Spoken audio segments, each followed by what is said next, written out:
d'où vient la démocratie, qu'est-ce que la démocratie, comment est-ce qu'on peut la définir, comment est-ce qu'elle se manifeste, et pourquoi aussi est-ce que on en ressent le besoin, c'est une aspiration qui ne s'en ira pas. Alors est-ce que c'est ça le point d'exclamation? Elle est là, elle est toujours là, même quand elle semble en bien mauvaise forme comme aujourd'hui. Alors, je vais commencer par vous poser 3 questions, parce que j'imagine que voilà, vous allez faire des réponses un petit peu développées, et pour garder un petit peu de temps ensuite pour notre assistance qui aura certainement des questions aussi. Alors, j'ai commencé par dire que ce n'était pas un livre de philosophie politique, enfin en tout cas pas un livre classique de philosophie politique, c'est un objet original. Et vous ne faites pas l'histoire de la démocratie depuis son commencement, certainement pas, mais vous essayez de saisir la démocratie dans ses différents moments historiques, dans ses différentes manifestations, des moments d'émergence, des moments de repli. Alors, du coup, le livre se promène à travers des périodes très différentes. Donc, bien sûr, la Grèce, la Rome antique, mais aussi beaucoup le Moyen-Âge, la vie ecclésiale, l'émergence de ces assemblées de paroles dont nous parle Marcel Détienne et après lui Alain Supiot. Le XVIIIe siècle, les philosophes, les Lumières, la Révolution française, la Révolution américaine, bien sûr, et puis le contemporain. Et donc, et ça vient dans l'ordre et dans le désordre. Dès le premier chapitre, on commence plutôt avec la chute du mur pour partir en Grèce et à Rome, traverser un peu de Moyen-Âge ecclésial et revenir au contemporain. Alors, ma première question, c'était dans ce voyage, vous avez quand même choisi d'ancrer un certain nombre de vos réflexions, il me semble, dans ce moment particulier de 89. Donc la chute du mur, l'effondrement des systèmes totalitaires et l'émergence ou la réémergence d'une aspiration démocratique très forte. Mais quand on parle de 89 aujourd'hui, on ressent tout de suite que c'est aussi un moment de promesses qui ont été déçues. Donc quand on évoque 89 aujourd'hui, on évoque, il me semble, à la fois la promesse et la désillusion, l'espoir et la déception. Mais je crois que vous voyez dans cette double réalité de 89 quelque chose de révélateur sur ce qu'est la démocratie, justement, espoir et déception. Alors pourquoi avoir voulu ancrer une partie de la réflexion dans les événements de 89? Je ne sais pas, lequel d'entre vous voudrait répondre en premier? J'en pense pas parce que c'est lui qui... Non, oui. Alors je vais répondre, je vais juste revenir un tout petit peu en amont, mais je vais vraiment répondre à ta question, Anne-Lorraine, parce que Jean-Luc a dit c'est lui qui a écrit. C'est vrai et c'est pas vrai. J'ai tenu la plume qui essayait de rendre compte d'un travail de pensée qu'on a fait ensemble et que je ne voulais pas être juste une conversation. Enfin, je ne voulais pas d'un livre d'entretien. Je voulais qu'on travaille ensemble. Et on a travaillé à se demander de quoi on parlait. Parce que c'est la première chose qu'on s'est dit à propos de quoi on parle quand on parle de démocratie. Alors, je viens tout de suite à ta question. Pourquoi avoir commencé par là ? Ça va raconter aussi quelque chose de l'élaboration du livre. Parce qu'on a d'abord, dans nos échanges, on a d'abord beaucoup parlé de la Grèce en réalité. Pour commencer, sur l'effondrement en Grèce. Cet effondrement d'une société où l'esclavage détruit le système politique. Or, quand je me suis mis à écrire, c'était presque une illumination, si je peux me permettre. Mais je me suis dit, mais qu'est-ce qui se passe en 89 quand les Allemands de l'Est quittent massivement le pays? Ils font la même chose que ce qu'ont fait les Grecs. C'est pour ça que les réformes de Solon vont être nécessaires. Ils partent parce qu'ils ne peuvent plus vivre à l'endroit où un régime est arrivé au bout de sa capacité de faire vivre une communauté politique. Et donc, ce qui se passe là en 89, c'est ça. Et ça nous parle profondément de ce qui est un des lieux de naissance de la démocratie. Et c'est tout de suite ce qui nous est apparu de manière fondamentale, c'est que la première chose qu'on peut dire d'une démocratie, avant de la définir, c'est qu'elle naît d'un effondrement. Elle naît d'un effondrement d'un ordre qui se donnait comme extérieur à la communauté humaine. Et en l'occurrence pour les Est-Allemands, mais 10 ans avant pour les Polonais, cet ordre, c'était l'ordre soviétique, c'était l'ordre du Parti communiste d'Union soviétique, qui se donnait pratiquement comme une théologie, on pourrait dire, pour faire très très court. Et ça s'effondre parce que plus personne n'y croit. Et plus personne ne peut vivre là-dedans. Donc c'est pour ça qu'on est parti de là. Et puis parce que c'est le lieu d'une formidable ambiguïté qui est toujours à l'œuvre dans la question démocratique. Qu'est-ce qui se manifeste? Une aspiration à la liberté, vouloir être libre, sortir de l'esclavage, sortir du mensonge, disent aussi les dissidents. Et en fait, on s'aperçoit que ça ne suffit pas à construire de la démocratie. Et on voit, alors, on analyse, notamment, je pense aux 3 exemples qui sont cités de manière précise, c'est-à-dire le cas russe, le cas hongrois et le cas yougoslave, qui sont 3 variantes. Le cas russe étant le retour à la brutalité du marché, la brutalité des organes de force qui s'imposent à une société et l'accaparation très très violente des moyens de production par ceux qui ont le pouvoir. Le cas hongrois, c'est le cas peut-être le plus paradoxal puisque la Hongrie avait une petite expérience démocratique avant le rideau de fer et elle y revient et c'est pour presque très vite, pas aussitôt, mais 10 ans après, commencer un processus de régression vers un système qui est, on appelle ça une démocrature maintenant, qui est un système où les libertés sont de plus en plus étroites et où, en fait, ce que veut rétablir Orban, ce qu'a très bien décrit Amélie Poinceau dans son livre Dans la tête d'Orban, c'est une féodalité. Donc on est plus loin de la démocratie.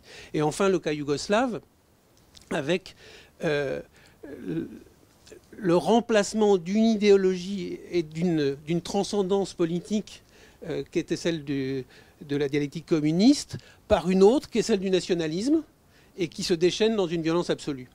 Et qui, là non plus, ne remplit pas le contrat qui est d'assurer aux membres de la communauté politique la capacité de discuter librement et à voix égale de leur destin. Voilà, c'est pour ça qu'on commence comme ça. Mais le fait que ça n'ait pas fonctionné, ça ne change rien pour vous à la force de l'aspiration dont ça témoignait? Bon, moi je dirais, c'est pour ça que je disais que c'est Jean-François qui a décidé de partir avec le mur, encore une fois, pas dans nos entretiens, mais après dans le livre. Mais parce que je pense que pour moi, le 89 du mur, parce que quand on dit 89, j'ai du mal à ne pas penser que c'est aussi 89, 200 ans avant, et qui est un autre moment d'effondrement. Alors, oui, quand on parle de l'effondrement du mur, moi j'ai du mal à me décoller de l'expérience qui était pour moi à ce moment-là, le fait que je connaissais très peu de gens en Allemagne de l'Est, mais enfin quelques-uns, et en particulier une amie, une philosophe, une marxiste d'opposition qui était complètement effondrée par la chute du mur. Elle avait une fille de, je crois, d'environ 18 ans qui s'est dépêchée de foutre le camp. Sa grand-mère était en Allemagne de l'Ouest. Et je me rappelle très bien, mais en plus, moi, j'étais en Amérique. Mon ami me disait au téléphone, c'est terrible, tout est foutu. Tout est foutu. Elle avait tout de suite. Et moi, je me disais aussi, ben oui, sûrement que tout est foutu parce que il n'y a pas de terre d'accueil de la démocratie. Je savais déjà qu'on n'était pas, enfin, on n'était pas vraiment en démocratie. Et donc il y avait une ambiguïté extraordinaire déjà pour moi dans la chute du mur. Bon, mais ça, disons, ça c'est plus superficiel. Mais plus profondément, en même temps, justement, le fait de reparler de 89, ça m'a fait beaucoup mieux comprendre que depuis le début, depuis les Grecs, la démocratie n'est jamais venue d'un progrès. Et même tout à l'heure, Jean-François a parlé d'aspiration. Oui, mais je dirais c'est une aspiration, oui, c'est l'aspiration, oui, à la liberté de ceux qui n'en peuvent plus, de ceux qui sont exténués. Bon. Avant la Grèce de la démocratie, il y a eu en effet des gens qui n'en pouvaient plus des empires ou tout ce qu'on bâtit, tout ça. Et ces machines-là s'effondraient d'elles-mêmes. Bon. Et du coup, là, j'ai pensé de plus en plus quelque chose qui est quand même devenu aussi un peu un fil conducteur dans notre livre, c'est que la démocratie n'est pas le résultat d'un progrès, elle est plutôt la réponse à une perte, à un effondrement. Et alors à quoi, si on veut tout rassembler à l'effondrement, oui, bon, ben, d'une transcendance politique. Hein. Voilà. Et, alors que cette transcendance ait été, je ne sais pas si on peut dire vrai, que cette transcendance ait eu la forme du pharaon d'Égypte ou de Staline, d'une certaine façon, ça ne change rien. Ça veut dire c'était toujours au moment où il y a quelque chose qui prend en main, qui tient d'en haut le peuple, comme on dit. Quand cette chose-là craque, alors la démocratie est un besoin. C'est un besoin, je dirais presque plus qu'une aspiration, c'est une nécessité. Bon, je ne dis pas qu'il n'y ait pas d'aspiration, bien sûr, mais je dirais on ne peut pas séparer l'aspiration et la nécessité. D'une certaine façon, la naissance grecque de la démocratie, mais aussi bien que ce qui arrive à tous les peuples de l'ex-URSS, et peut-être plus largement à tous les peuples dans le dernier 89, c'est aussi que rien ne marche, démerdez-vous. Hein? C'est aussi ça. On oublie que la démocratie athénienne, elle est sortie d'une situation très difficile, très tendue, très belliqueuse, de guerre civile, de tyrannie, etc. Et de désordre et de déséquilibres sociaux très graves. Donc les grands nomothètes de la Grèce, Dracon, Solon, ce sont des gens qui mettent de l'ordre dans tout ça. Mais en même temps, ça fait surgir quelque chose de nouveau, d'inédit. Donc, on doit se gouverner tout seul, donc on doit pouvoir. Mais depuis, on est toujours en train de se demander comment est-ce qu'on peut réellement. Alors oui, c'est ce que vous décrivez dans le livre. Donc à la place de l'hétéronomie, il faut trouver une autonomie des individus, mais de la communauté des individus. Et dans cette autonomie, quand même, retrouver une forme de transcendance. C'est ce que vous dites et que vous appelez l'auto-transcendance. Et là, j'aimerais aborder en fait peut-être la vision la plus audacieuse dans votre livre, enfin que vous décrivez tout de suite comme telle, qui est de dire qu'en fait, la démocratie, c'est plus que politique. Donc ça revient plusieurs fois dans le livre. Vous dites que ça n'est pas seulement un type de régime, un type d'option politique, un ensemble de procédures, un dispositif, une façon de se gouverner. Et que c'était même la conviction que vous aviez en commun qui vous a conduit à écrire ce livre, de dire, donc je cite dans l'introduction, la démocratie recouvre, avec la nécessité d'organiser le groupe lorsque rien de transcendant n'y pourvoit, le sens même de l'existence humaine. La démocratie recouvre le sens même de l'existence humaine. Elle n'est pas une option politique, mais la politique telle qu'elle permette le libre exercice de ce sens. Donc c'est une définition très vaste de la démocratie, donc la politique telle qu'elle permette le libre exercice du sens. Donc vous parlez d'autotranscendance, donc on a l'impression que vous donnez une définition alors presque métaphysique. Enfin, donc en tout cas la démocratie vient du besoin de trouver un au-delà ici et maintenant, de retrouver un infini ici et maintenant. Vous la décrivez aussi comme une force presque naturelle. Donc là, vous avez dit, quand quelque chose craque, autre chose jaillit. Donc moi, je vois un volcan et de fait, il y a le mot tectonique quelque part dans votre... donc c'est une force tellurique ou tectonique, un jaillissement, une poussée, une sortie, vous dites. Donc c'est tout ça à la fois. Alors là, voilà, grande ambition de ce livre, de dire que la démocratie recouvre le sens même de l'existence humaine. Donc je vous donne la parole. Non, mais je dirais j'essaie de le dire d'une première manière très simple, très modeste. La démocratie, c'est peut-être pas autre chose que ce que tout le monde, tous les hommes pratiquent, et qui est un savoir, je dirais un savoir pratique, éthique, qui est l'éthique minimale. L'éthique minimale, c'est pas du tout mal. L'éthique minimale, c'est on vit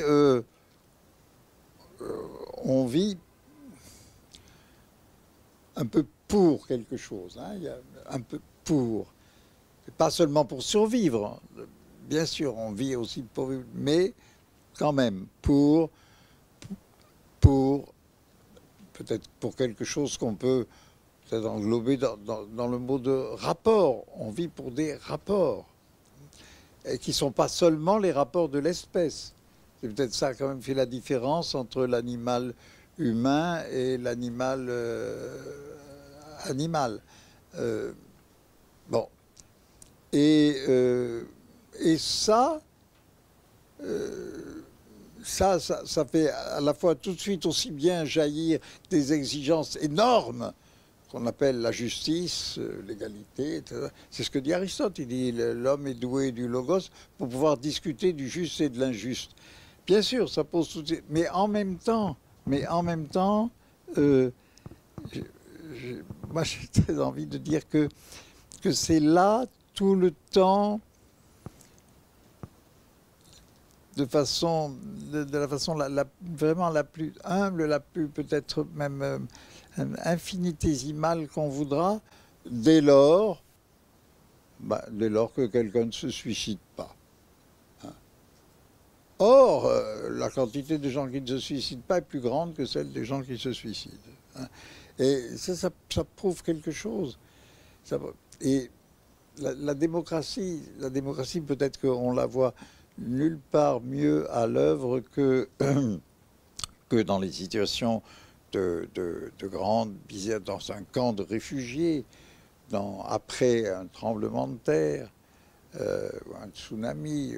Bon, alors, en ce moment, dans nos pays, nous sommes entre les deux. Nous sommes à la fois dans une situation de tremblement de terre, ça fout le camp dans tous les sens, et donc il y a aussi une quantité de désir, de volonté, même de bonne volonté qui se lève.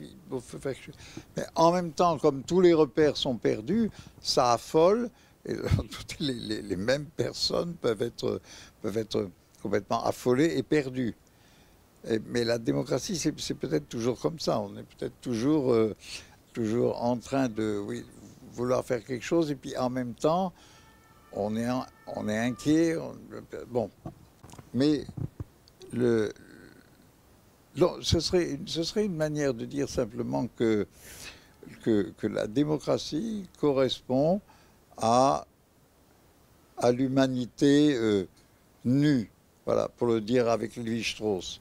Sauf que Lévi-Strauss n'est pas particulièrement démocrate, mais il est ultra-démocrate.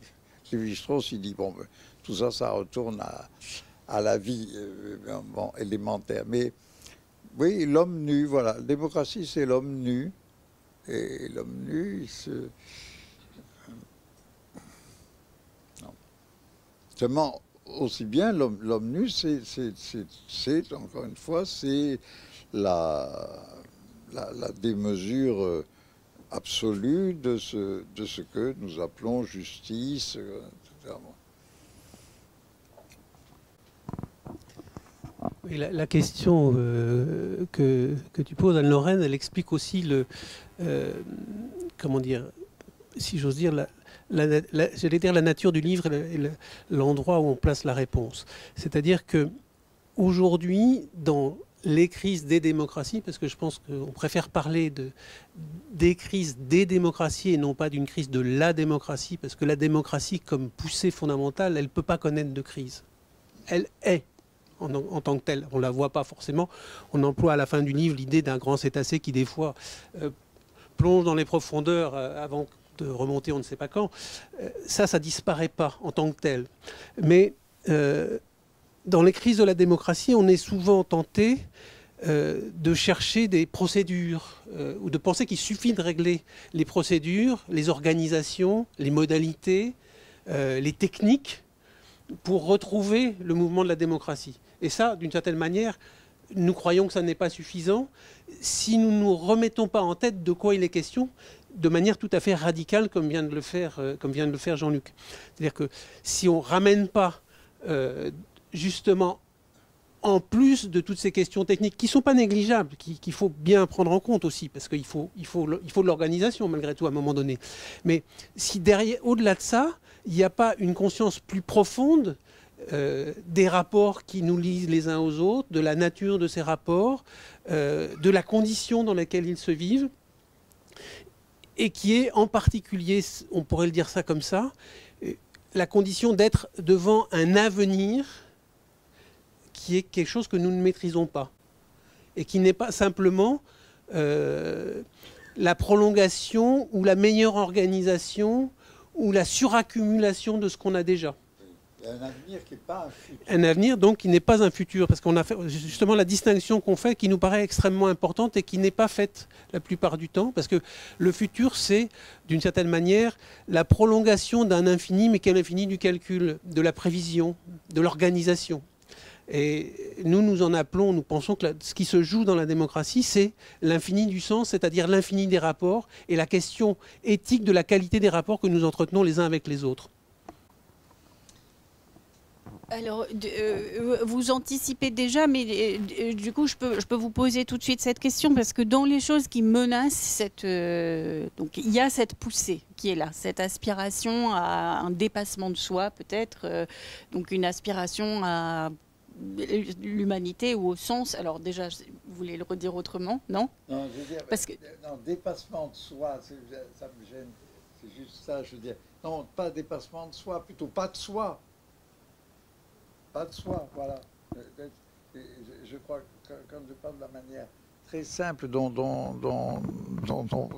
presque chacun, je pense, c'est que le soi, c'est le soi, c'est un truc, c'est un truc d'intello. Les gens ne vivent pas le soi. Bien sûr, les gens ont des quantités de formules pour dire moi, c'est mon truc, c'est chez moi, c'est là. Ben, oui, d'accord. Mais chacun est quand même au-delà de ce qu'on suppose être le soi. Sinon, il serait rien du tout. Alors, dépassement, tout court. Dépassement, élément là. Voilà. Et alors, il y a aussi des choses qui menacent, donc, ou qui empêchent. Et dans les choses qui menacent et qui empêchent, il y a une chose à laquelle vous consacrez un certain nombre de pages très intéressantes dans ce livre, c'est la technique. Et c'est la technique, pas quand elle coexiste avec d'autres sphères, celle de l'art, de l'amour, de la beauté. La technique quand elle a la prétention de tout englober. Donc la société technicienne, dirait Jacques Ellul. Et alors, vous y consacrez un chapitre, mais je crois que ça revient en plusieurs endroits, c'est-à-dire qu'il y a dans votre description de la démocratie cette présence d'un au-delà ou d'un infini ou d'un dépassement dans chacune de nos vies et dans nos communautés. Mais vous dites que dans la société technicienne dans laquelle on vit aujourd'hui, et on pense évidemment au numérique en particulier, cet infini, c'est un infini du calcul et c'est un infini de la prévision. Donc en fait, il y a une logique de la production, de l'échange qui passe par l'équivalence de toute chose. Et que cette logique de la production a remplacé la logique de la civilisation, donc l'infini du calcul, a remplacé l'infini du sens ou l'infini de la pensée. Alors, je crois que vous décrivez à la fois la difficulté à vivre dans ce type de société où la technique a pris ce type de place, mais sans désespérer non plus. Donc je voulais vous entendre aussi sur cette réflexion sur la technique dans votre livre. Sans désespérer, ça c'est une autre affaire. Hein. Enfin, le livre n'est pas désespéré. Oui, ben parce que... Je ne sais pas. Je sais pas, j'ai l'impression qu'entre nous deux, il y a eu toujours, j'ai perçu une sorte d'alternance comme ça dans le désespoir. Et finalement, Jean-François a plus basculé dans le désespoir en rédigeant la toute fin du livre. Hein. J'étais même étonné, parce que moi, je ne voulais pas trop l'embêter. Bon. Et puis parce que, non, profondément, je suis persuadé que c'est trop facile d'être désespéré et de taper sur la technique, oui, bien sûr. Il n'empêche qu'il y a une espèce de chose là énorme. La technique, c'est quoi? La technique, c'est faire, c'est savoir-faire. Hein, et c'est savoir-faire autant que faire se peut. Or, de plus en plus, voilà, nous découvrons que, oui, il se peut faire des quantités de choses. Il n'y a pas longtemps, j'entendais une émission à la radio sur l'ordinateur optique, qui est déjà à l'état expérimental, mais très expérimental. Mais quand il sera plus expérimental, voilà, le moindre ordinateur aura une puissance de calcul, je ne peux même plus dire combien de puissance, combien de l'ordinateur actuel. Bon. Et j'entendais des gens là très savants, très bien, très contents de ça. C'est absolument effrayant parce que c'est comme si je vous dis demain vous irez à Hong Kong en 3 secondes. Mais si vous n'avez pas envie d'aller à Hong Kong, c'est pas forcément la meilleure destination aujourd'hui. Bon, ou alors on va tous à Hong Kong pour. Bon, d'accord. Non mais vous voyez. Il y a une espèce de vacuité du faire comme ça et du savoir-faire. Bon, qui est très exactement ce qui a depuis un bon moment maintenant commencé à grignoter et puis finalement à dévorer et à, je sais pas comment dire, à déliter ceux qui étaient l'attente d'un progrès pour l'humanité. Pour moi, il y a un exemple qui est très, très, très frappant, c'est la santé. Nos sociétés sont des sociétés qui sont malades de leur santé. Alors, on dit les hôpitaux, ça va très mal. Oui, les hôpitaux, ça va très mal, mais je suis sûr que, bon, évidemment, il y a sûrement beaucoup de fautes de tout, du gouvernement, des gouvernements, etc. Mais il y a aussi une énorme faute de la société qui veut de la santé. Et alors, les hôpitaux vont très mal, mais les EHPAD se portent pas si mal parce que c'est une entreprise finalement un peu rentable, hein, de monter un EHPAD si on a les capitaux pour ça. Et qu'est-ce qu'il y a dans les EHPAD, hein? C'est tout. Bon. Mais même, qu'est-ce qu'il y a dans les hôpitaux? Donc, pourquoi c'est bien de vivre longtemps? Personne ne peut le dire. Personne. En revanche, qu'est-ce que ça peut vouloir dire d'accepter la mort de quelqu'un à n'importe quel âge? Ça, c'est une question terrible pour nous aujourd'hui. Et bon, ça l'a sûrement toujours été. Il n'empêche que la plus grande partie de l'humanité a vécu en sachant très bien. Bon, que les gens vivaient, ils avaient 10 enfants, il en mourait 6. Je ne dis pas que c'est bien. Je ne dis pas que je veux revenir à ça. Mais je dis nous ne savons plus que ou bien faire des enfants parce que quoi? Comme personne n'a jamais su pourquoi on fait un enfant. Alors nous faisons des enfants comme justement avec l'idée que c'est une prolongation, que c'est un but. L'enfant devient lui-même un objet technique, qui rentre dans tout un système technique aussi où il va falloir l'éduquer, l'élever, etc. Puis pour le faire entrer dans une machinerie technique. Bon. Donc, en effet, je crois que je suis très frappé par une chose, si vous voulez. On s'est beaucoup moqué de Heidegger et de sa grande saga de la catastrophe de l'Occident. Oui, mais aujourd'hui, on n'a pas besoin du discours de Heidegger parce que la catastrophe, elle est là. Elle est là, elle est sous la main, voilà. Bon, elle a sa forme écologique, etc., comme on sait. Elle a aussi sa forme de contradiction interne au développement industriel et technique lui-même. Donc, je pense qu'il y a une contradiction profonde entre la démocratie et la technique, au fond. Alors que d'une certaine façon, les deux sont la même chose. Parce que la démocratie aussi, c'est savoir-faire. Et c'est à partir de la démocratie qu'il y a eu aussi une quantité de techniques de gouvernement, puis d'administration. Mais aujourd'hui, justement, il y a une rencontre, il y a une convergence complète entre l'administration et la technique. Payez vos impôts en ligne. Oui, mais si vous ne les payez pas en ligne, dans un certain temps, vous serez puni. Non. Donc, là, je crois, la chance, c'est que la technique va peut-être toucher elle-même, se coincer elle-même. Elle va peut-être... Bon, elle le fait déjà avec... par des tas d'aspects, je ne sais pas moi, la voiture, l'essence, etc. Mais plus profondément. Mais, par exemple, si vous revenez à poser la question pourquoi faut-il vivre 100 ans?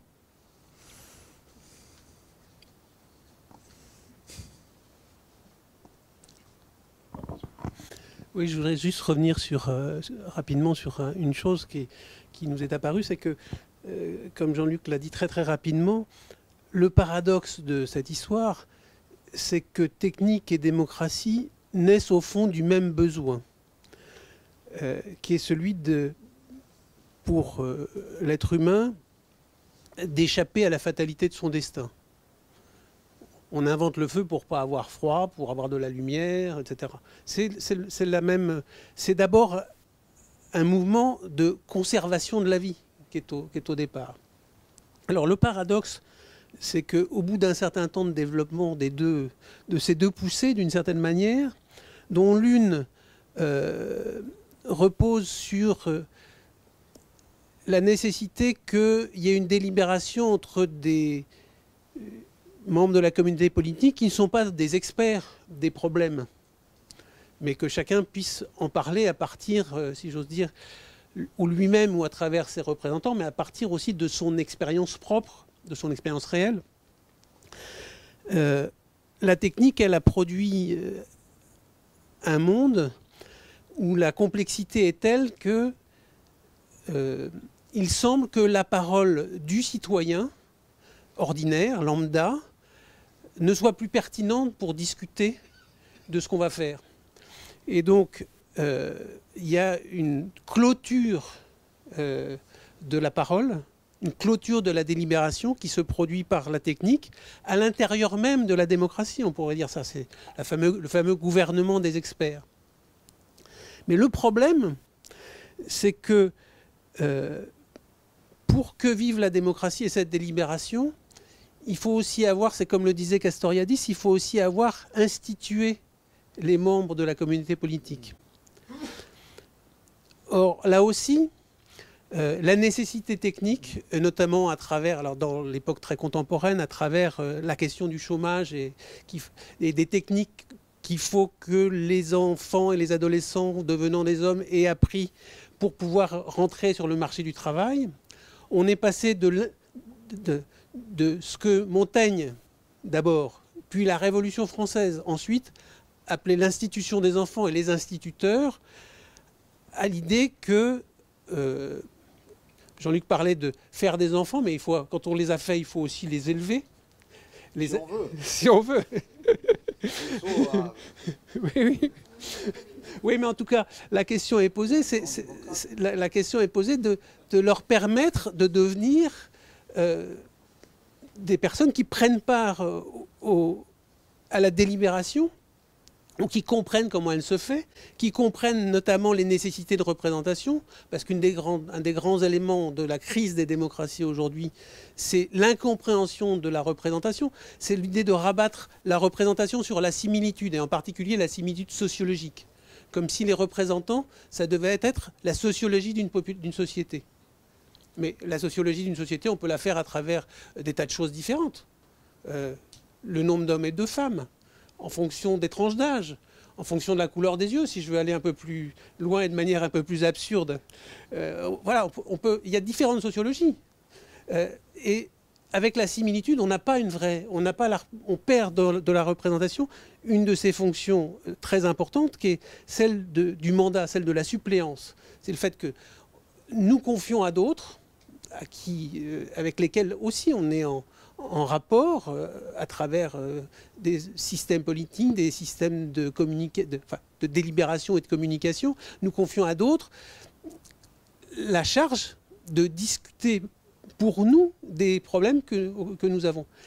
Mais si nous n'acceptons plus cette suppléance, comme ça a l'air d'être le cas, c'est ce qui a été largement manifesté en France dans la crise des Gilets jaunes, mais il n'y a pas que les Gilets jaunes qui ne l'acceptent plus, parce que même le politique non plus ne l'accepte plus à travers le refus des corps intermédiaires ou la minoration.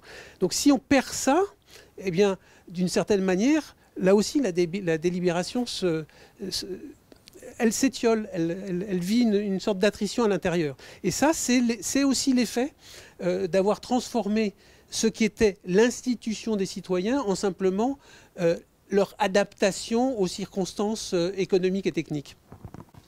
Oui, d'accord, mais il y avait une institution des citoyens, en quelque sorte automatique, aussi longtemps que la plupart des citoyens n'allaient pas du tout à l'école. Enfin, d'ailleurs, ils n'étaient même pas citoyens. Enfin, les gens n'allaient pas à l'école, mais ils étaient quand même institués dans quelque chose, bon, qui était la religion.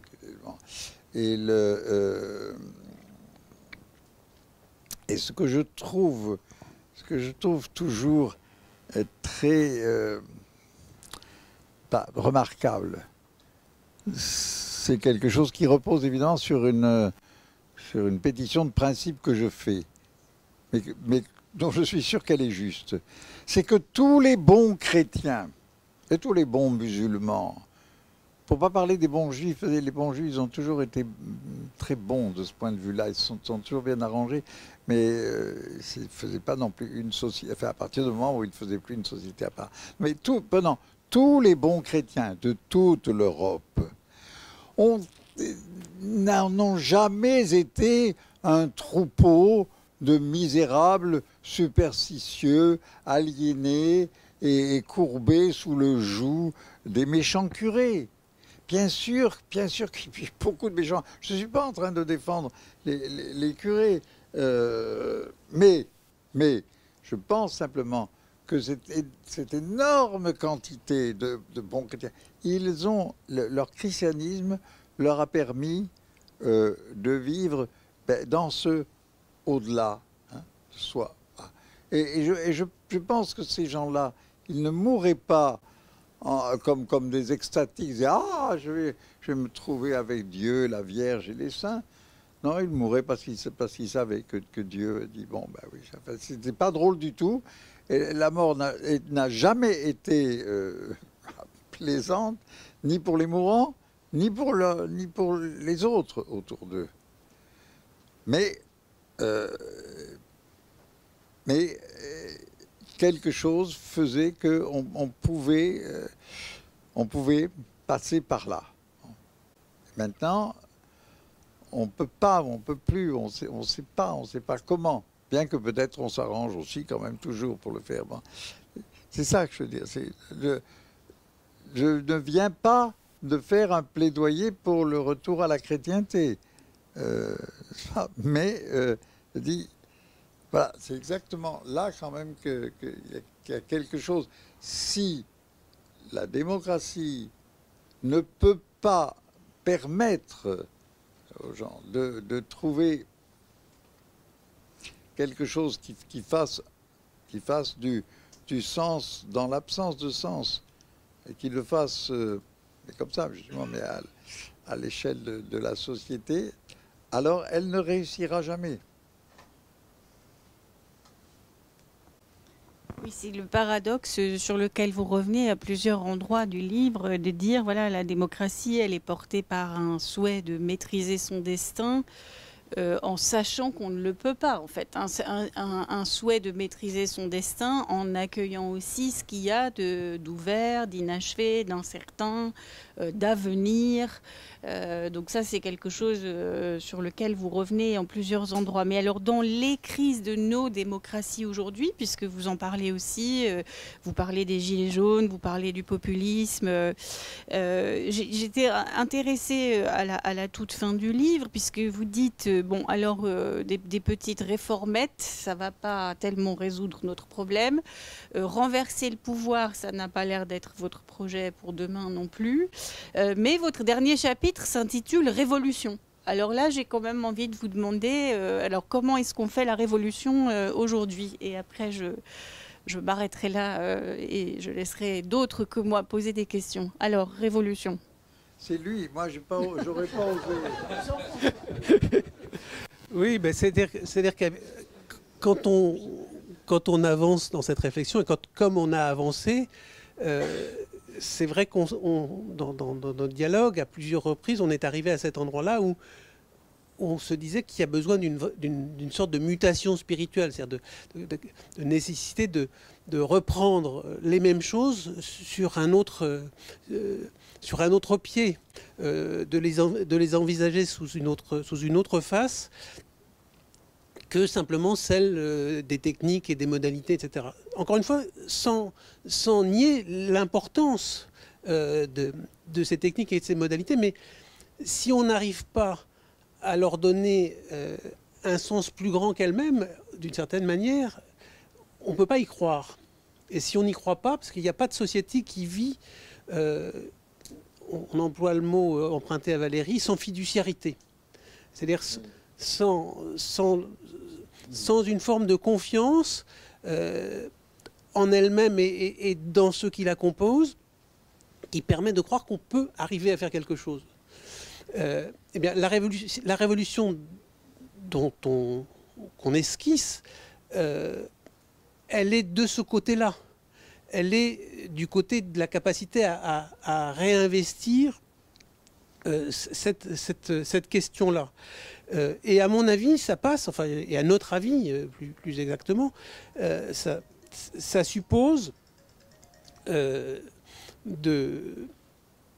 comprendre que un des enjeux aussi de la démocratie et de la politique, c'est de permettre qu'existe dans la communauté des hommes d'autres expériences que celles qui sont simplement techniques, économiques et politiques et qui se réfèrent à, j'allais dire, à la nudité de l'homme d'une certaine manière, c'est-à-dire à l'amour, à la poésie, à la capacité de penser et pas simplement d'organiser, de rêver, enfin de réinvestir ce qui permet d'habiter la catastrophe d'une certaine manière, de s'y tenir le temps de la traversée.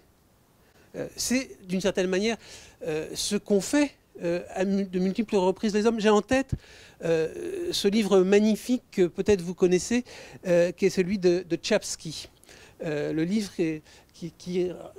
dans lequel il a rassemblé les conférences qu'il a données sur Proust de mémoire dans le camp de Starobielsk, où étaient enfermés les officiers polonais qui ont été liquidés les uns après les autres. Lui est un des 3 rescapés. Et l'histoire de sa connaissance de Proust, elle est en plus tout à fait étonnante, parce qu'il n'a pas lu Proust parce qu'il était un spécialiste de la littérature. Tchaïkovski, c'était un peintre. Et puis, il est venu en France et il a attrapé la tuberculose. Et donc, il a fallu qu'il s'occupe. Et donc, il a lu Proust pendant qu'il soignait sa tuberculose. Et quand il est dans ce camp où tout le monde est en train de désespérer, et tout le monde sait que d'une manière ou d'une autre, on est promis à la mort, parce qu'il n'y a pas de doute sur le fait que... Ils ne savent pas ce qui se passe, mais il n'y a pas de doute sur le fait que le régime soviétique ne veut aucun bien à la cavalerie polonaise. Eh bien, là, il y a un type qui dit, pour vivre là-dedans, je lis Proust pour tout le monde. Et ça fait du sens, ça permet de vivre, ça permet de traverser la crise. Et entre parenthèses, Tchaïkovski, il est mort à presque 100 ans, il a survécu, c'est lui qui a survécu d'une certaine manière. C'est absolument incroyable. Mais sans doute parce qu'il a vécu cette révolution-là, qui est une révolution dans le désespoir. Oui, mais vous savez, quand Jean-François a introduit le mot révolution, enfin, tu vois, m'a envoyé un dernier chapitre intitulé Révolution, je me suis dit, oh là. Après, j'ai réfléchi, je me suis dit, il a des raisons. Je me suis dit, oui, peut-être, il a tout à fait raison. Il a tout à fait raison. Ce qui est aussi une manière de dire que on n'a jamais complètement compris le mot révolution, sauf, je pense, qu'en 1789, on a été pas loin. Mais bon, on ne va pas s'arrêter là-dessus.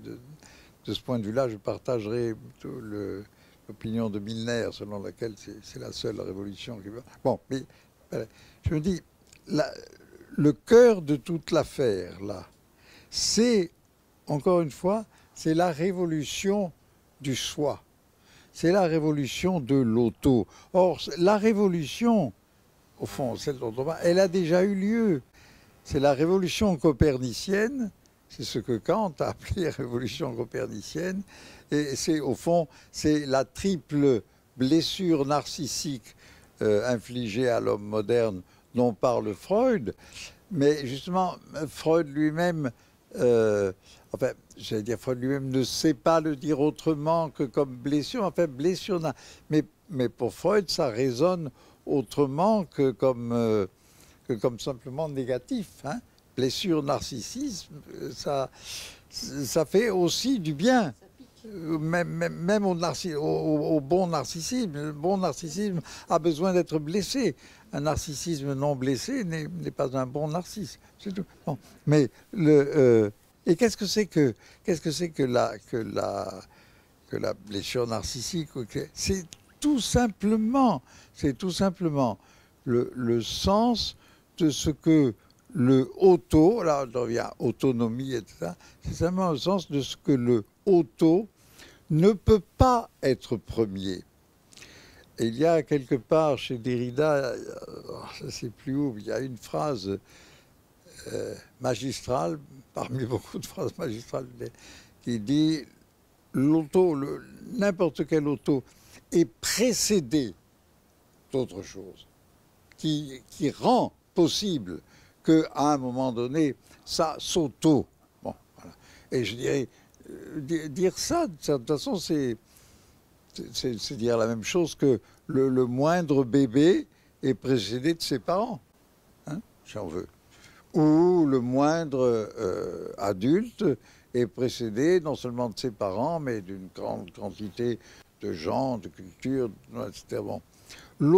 Et ce qui vraiment nous bloque, je crois, dans la mesure où ça nous bloque, parce que quand je parle quand je dis que les gens ne sont pas forcément, je veux dire, ne sont pas forcément tellement prisonniers de ça. Mais enfin, bon, notre modèle de pensée, il est quand même gros. Or, qu'est-ce qui est le plus auto? C'est la technique, justement. Moi, j'ai appris tout récemment, je ne savais pas qu'il existe un mot horrible qui est le mot automation, qui est une contraction inventée déjà dans les années 50 dans les cercles de Ford pour désigner l'automatisation intégrale d'une entreprise. Mais aujourd'hui, c'est très employé par des gens, même par des philosophes anglo-saxons qui réfléchissent sur la technique, l'automation. Et eh bien, en effet, la technique ne peut être que automatique. Et pourtant, forcément, il y a quelque chose qui précède chaque auto-opération technique. Oui, c'est décidé, on va faire ça ou pas. On le fait. Bon, comme même l'invention du feu, elle est précédée de quelque chose qui fait que on ne veut pas avoir froid. Mais pourquoi on ne veut pas avoir froid? Parce qu'on est là, peut-être que nous avons un raisonnement trop court, parce que disons, l'homme est nu. Alors on revient à ça. L'homme est nu, donc il a froid, donc il n'a pas de fourrure, donc il faut qu'il invente le feu. Et c'est peut-être un peu court, ça. Parce qu'au fond, il aurait qu'à se laisser mourir de froid, et puis on n'en parle plus, hein, de ce bonhomme-là. Donc pourquoi est-ce qu'il veut prendre en charge ce manque? D'une certaine façon, il sait qu'il prend en charge un manque. Bon. Mais après longtemps, quand il a fait beaucoup de choses, il oublie qu'il prend en charge un manque. Il croit qu'il est dans la plénitude et qu'il n'y a pas de raison que ça s'arrête. Or, s'il y a une chose qui est quand même extrêmement significative pour ça, c'est que quelqu'un comme Aristote pensait que chaque technique a ses limites et qu'on ne peut pas les dépasser. C'est-à-dire, pour Aristote, on laboure avec l'arère dont on se servait de son temps. Aristote ne se demande pas comment on pourrait labourer mieux. Pareil pour la navigation, etc. Il n'y a qu'une technique pour laquelle déjà Aristote a des exemples de recherche d'illimitation. C'est la technique financière. C'est ce qu'il appelle la crématistique. Et même Solon ayant écrit qu'il n'y a pas de limite à l'accroissement de la fortune de quelqu'un, Aristote dit « Solon a tort ». Donc Aristote ose démentir Solon justement sur le point, sur le point voilà, de la seule technique qui pour lui puisse être l'objet d'une croissance indéfinie. Or nous savons ce que c'est que cette croissance indéfinie. Hein. Mais c'est très remarquable parce que je me dis toujours, voilà, un type comme Aristote, qui est le précepteur d'Alexandre, qui bon, pas n'importe qui, pour lui, c'est normal que on laboure comme ça, on fait les lits comme ça, on fait les chaises comme ça, et il n'y a pas... Non. Alors, il a fallu que quelque chose bascule du côté justement de la possibilité de l'autodétermination. Et voilà, la révolution, il faut qu'elle passe par là. Je voudrais juste rajouter aussi un mot, parce que révolution, au fond, c'est aussi faire un retour sur soi. Ce que en hébreu on appelle une teshuva. Pourquoi j'emploie l'hébreu à dessein? Parce que une des choses qu'il y a dans notre livre, c'est de revenir, d'ajouter à la réflexion philosophique traditionnelle, à la réflexion historique, aussi l'exploitation de cette source particulière qui est la source hébraïque. Et si je dis ça, c'est parce que le point de départ de cette histoire, d'une certaine manière, est signifié de manière très forte à travers le personnage d'Abraham, dont l'histoire commence par un point d'arrivée, qui est le point d'arrivée au point où on va mourir, où son frère est mort, sa femme est stérile, son père est mort, et il y avait un mouvement qui s'est arrêté là et qui semble être enfermé dans la mort. Et Abraham, c'est celui qui, s'interrogeant sur cet état-là et cette condamnation à laquelle, presque cette condamnation du destin dans laquelle il a l'air de se trouver, qui entend en lui-même quelque chose qui lui dit « va vers toi ». C'est-à-dire qu'il y a un au-delà de cette mort possible, il y a une traversée de cette mort possible, sans savoir même qu'est-ce que c'est. Et ça, c'est quelque chose qui, à mon avis, est absolument indissociable de la poussée démocratique. Il n'y a pas de démocratie qui puisse vivre sans que ses membres comprennent qu'il faut qu'ils aillent au-delà de là où ils en sont, mais que cet au-delà, c'est pour eux, et c'est pour eux pour vivre. Mais ce n'est pas un au-delà en termes, encore une fois, d'accumulation, c'est un au-delà en termes de sens. Merci beaucoup à tous les deux.